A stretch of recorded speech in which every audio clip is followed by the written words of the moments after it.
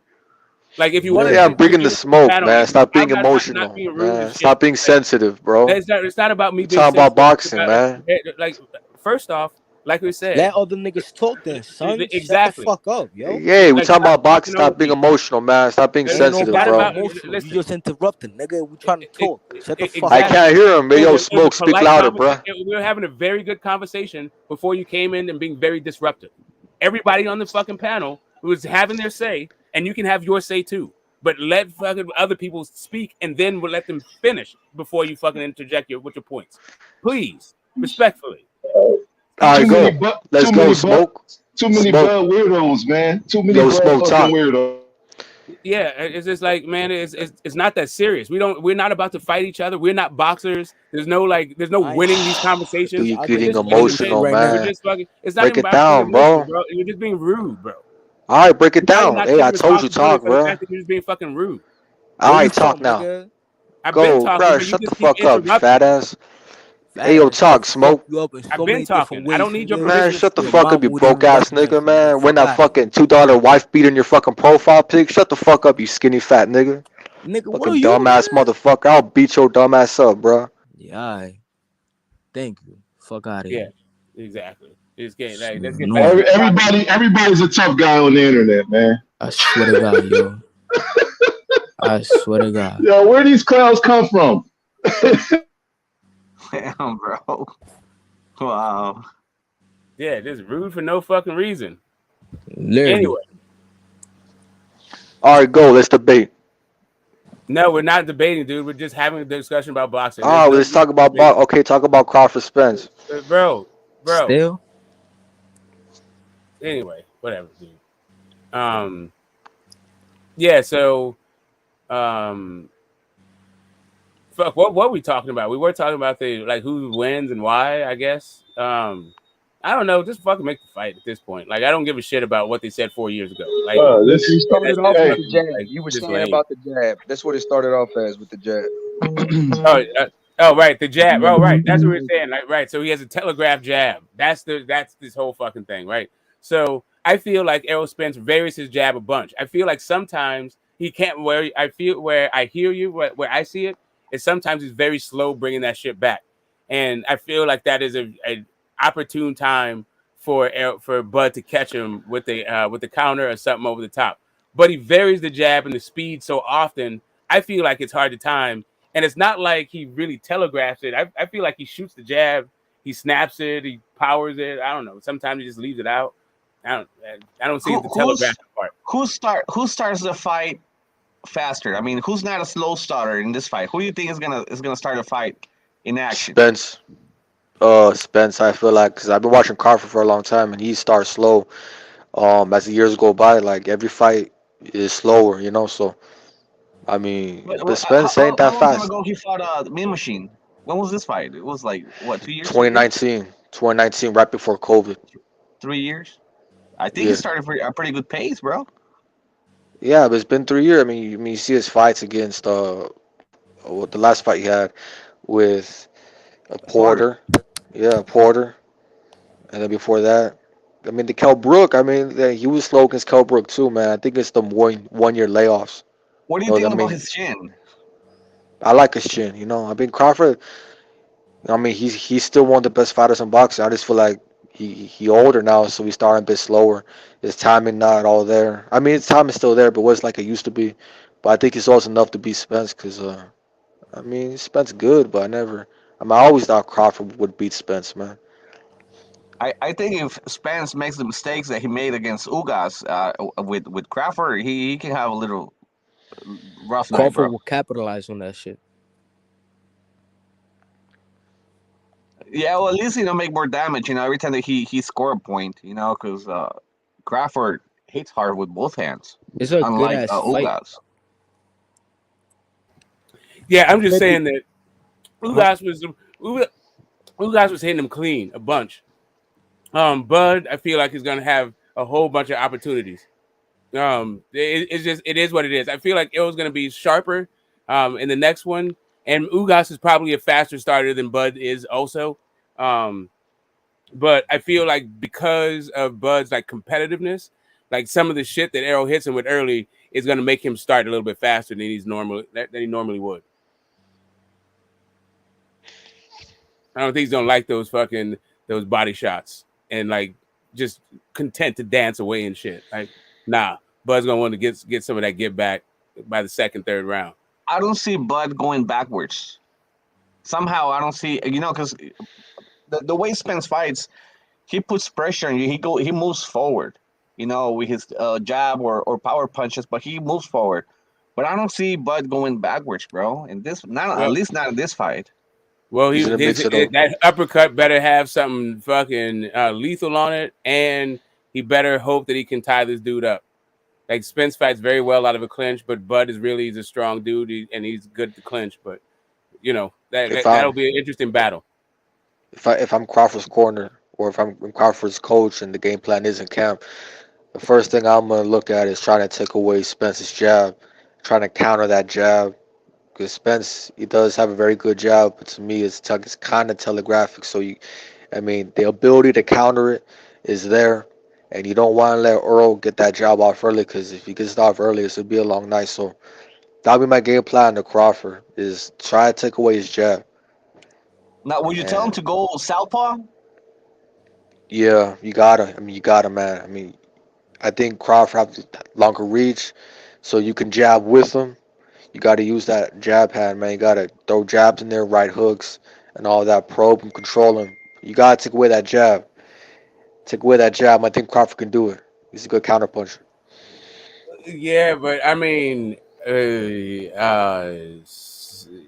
it depends on how he takes away the jab, right? If he has to switch southpaw to do it, because his his lethal, I feel like his lead hand or his main hand is his right hand, right? And he just switches the position of it from southpaw. So if he's got to take it away by like pawing it up, like negating the jab from both being southpaws, then I feel like that favors Spence a little bit more than it favors Bud. I think so too. Even though I like Bud to take this fight, I hope he doesn't make the mistake of going southpaw, because every time that he goes southpaw, man, he gets rocked.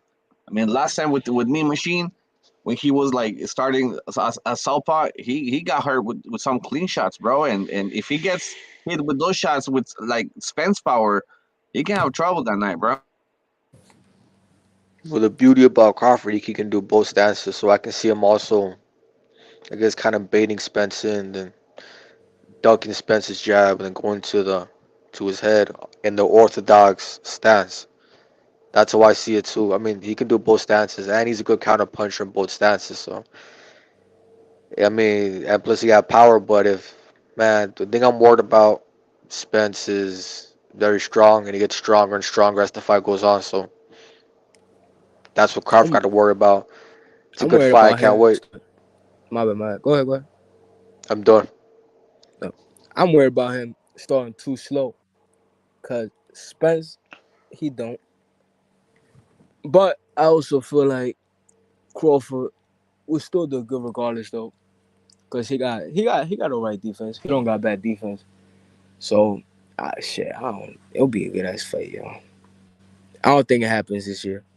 Y'all think it happens this year? Yeah. No. It's not gonna happen this Yeah, I year, don't think it man. happens this year. I think as boxing fans, we got so much PTSD that we don't even allow shit to play out. We all want to be Nostradamus about shit failing. Like Spence just fought 3 weeks ago. Like, can we give Yeah. these niggas an opportunity to negotiate? Like we want this fight right now, and we got a whole bunch of good fights that we ain't even paying attention to. And boxing's been giving us some good fights, man.